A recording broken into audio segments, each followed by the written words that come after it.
Tonight, Nigeria Labour Congress says it remains a law-abiding union. Plus, people living with disability take steps towards promoting fairness and equity in justice administration. Good evening and welcome to NTA Ijebu Ode News at 7. I am Ijebu ode. The Nigeria Labour Congress (NLC) says it remains a law-abiding workers' union and will honor any invitation from security agencies and cooperate with them on any security concern. Nigeria Labour Congress Head of Information and Public Affairs, Benson Upa, was speaking with our correspondent Joseph Oten while reacting to allegations that NLC President Joseph Ajeru failed to honor earlier Department of State Security Service invitation.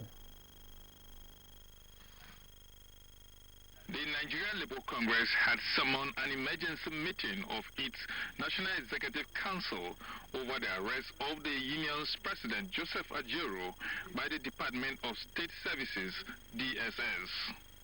The meeting, however, did not hold after he was released late night by the security agency, as the union says it wants to filter everything that happened before taking its next step. Owing to further consultations, ongoing consultations, the meeting of the negative hold that the candidate was scheduled. But it will hold. The one who was supposed to travel and kept by the age of the chair from that time until the time he was released. The physical exertion certainly must have taken its toll. Secondly, the psychological pressure. Contrary to speculations that the NLC president failed to honor earlier DSS invitation leading to his arrest, the NLC spokesman refutes the allegation, saying Ajeru was never invited by the security agency. If the police extended an invitation to him and he honored it, if they extended a second one, the day after he honored that invitation, and he wrote back through his letter to say, I'll be honoring the invitation. But on so day, I request, if you did that, why do you think the same person would want to snub the DSS? They said it doesn't tire. The unions reiterate it will continue to lawfully advocate for the protection of rights of Nigerian workers and hold government accountable when necessary. In Abuja, Joseph Oten, NTA News. Meanwhile, the Nigeria Union of Pensioners are asking for an equal rate increment in the implementation of the new national minimum wage of 70,000 naira for all workers and pensioners. President of the union, Godwin Abumasi, made the demand while briefing newsmen in Abuja. Again, Joseph Osen reports. President Bola Tinubu signed the new minimum wage bill into law to uplift living and working conditions of Nigerian workers. And as aging retirees, Nigerian pensioners are reminding authorities that implementation should cut across board, including upward and equal review of pension of the retired workers.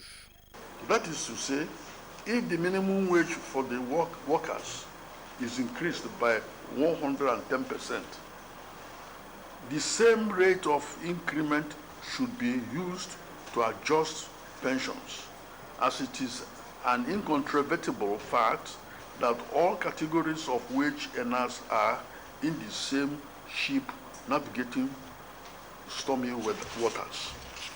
With most of the pensioners aging and without sources of income, nursing health challenges and taking care of other responsibilities, they see themselves in the most vulnerable category of people in the country and should attract special attention and not marginalization. In Abuja, Joseph Oten, NTA News. Away from labor matters, Member states of ECOWAS now have a regional strategic framework to plan and execute on disaster risk reduction activities. The document validated and adopted in Abuja was a consolidation of the Niamey recommendation of 2023. The report. Many countries in West Africa are plagued with displaced persons, either from conflicts or natural disasters made worse by impact of climate change. Now, the ECOWAS Mid-Term Regional Consultative Meeting on Disaster Risk Reduction, we brought together emergency management agencies as reviewed the 2023 Niamey document on disaster management and adopted a new framework that harmonized the response approach methodology with a view to making impact of natural disasters on the region. Over the years, ECOWAS has invested a lot to all the member states, and I think this continue to be a challenge because resources are limited. I think also coupled with the fact that to also address the root causes of these issues, so in all ramifications, ECOWAS is investing a lot, and we need more resources. For instance, at the moment, we have what is known as Women Network in Disaster Risk Management. We have just started that exercise, and one of the states in the country is being adopted as a pilot state that will escalate to all other states. The framework is to be ratified by ECOWAS member states with a timeline for periodic evaluation. In Abuja, Kelvin Ewonwaye, NTA News. The National Commission for Persons with Disabilities have taken a significant step towards promoting fairness and equity in the administration of justice. A 2-day sensitization workshop aimed at strengthening institutional capacity and protecting the rights of persons with disabilities brought together legal practitioners, disability advocates, and stakeholders. The report.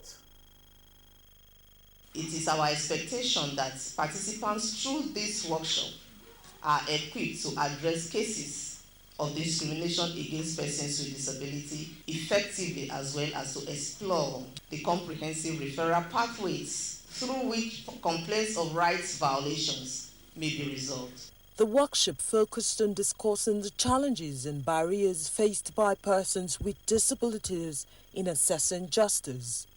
Executive Secretary of the National Commission for Persons with Disabilities, Ayuba Gufwang, emphasized the need for an express platform for persons with disabilities to seek justice in cases of discrimination.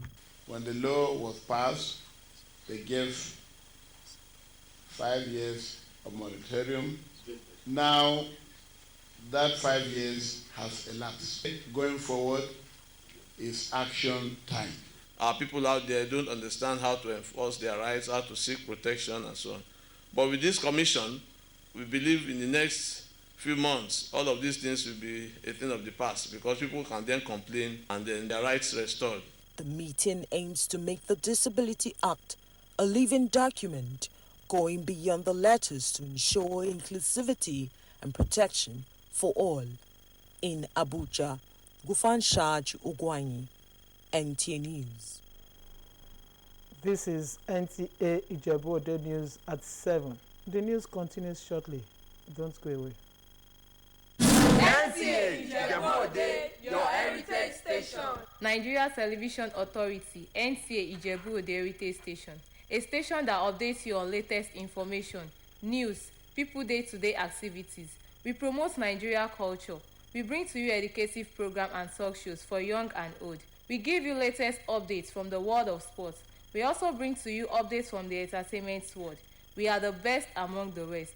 We are available on StarTimes Channel 103 and UHF 63. NTA Ijebu ode, your heritage station. Welcome back. The growing number of displacements in the country as a result of the effect of the climate change and man-made crisis have continued to raise concerns.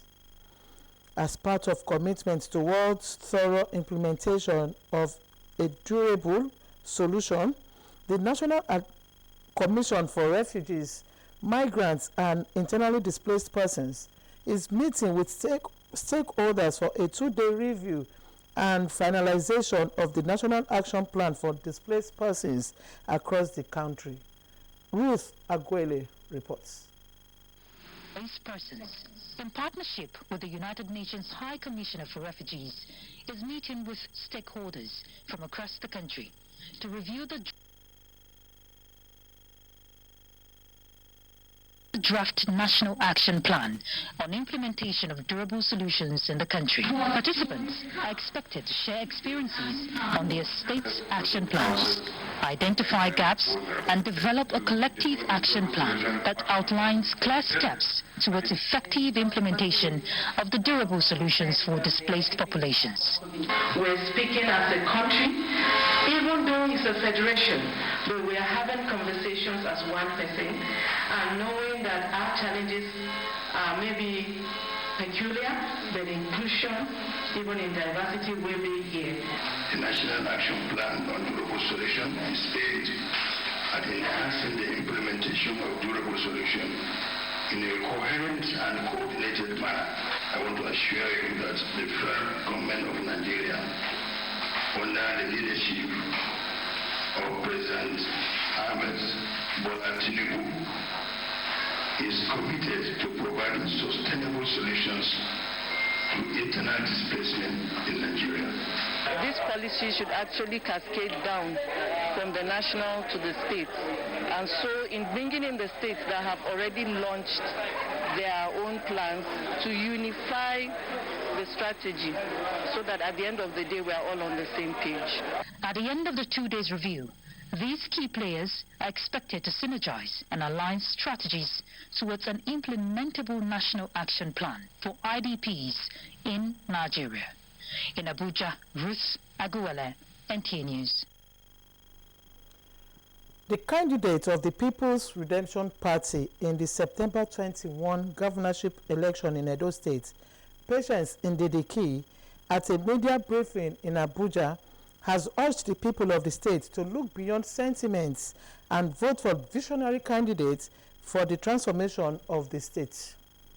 Timothy Yusuf reports that the People's Democratic Party, at a similar briefing, is also urging all stakeholders to ensure a peaceful election. As we win, the People's Redemption Party PRP governorship candidate in the forthcoming election, Patience Ofure Ndidiki, is the only female in the race. She believes that visionary leadership goes beyond gender and urged the people to look beyond incidences of vote buying, gender and party affiliations if Edo must be transformed to work for all. Edo needs redemption, and People's Redemption Party PRP is bringing redemption, victory, and the key to make sure we open all the good doors of prosperity and progress in our state. Meanwhile, the National Publicity Secretary of the People's Democratic Party, PDP, Debo Ologoagba, on behalf of the party leadership, is calling for a level playing field in the forthcoming Edo governorship election. Let the people speak. Let their will prevail. He re-emphasized that the PDP candidate Asue Igodalo has all it takes to make Edo greater. Timothy Yusuf, NTA News. Up next is sports updates with Olumide Eguntola. The Super Eagles of Nigeria snatched an away point Tuesday afternoon in Kigali, Rwanda, in its second match of the 2025 AFCON qualifier, making it 4 points for the three-time African champions in 2 matches. I'm glad that we're able to take a point, judging from the rejuvenated side of Iguavon, what the attacking skill that they brought about. I will also beckon on our boys to always take every game very seriously. But if we continue this way under Iguavon, I think we stand a chance of going to our AFCON. In another news, about 5,000 athletes and officials are in Asaba Delta State for this year's National Youth Games. The local organizing committee promised to showcase the rich cultural heritage of the host state as athletes will compete for laurels in different sporting events. The games, which started Monday, will run till 19th September with the Stephen Keshi Stadium Asaba as major venue. In grassroots tennis development, David Edward and Gloria Samuel are champions of the under-16 categories of the 2024 Central Bank of Nigeria Junior Tennis Championship. Edward defeated Dubem Amasiani 4-0 to win the under-16 boys event, while Gloria Samuel beat Good News Aina 3-2 in the All-Ekiti State Energy Sapping final to claim the girls under-16 title.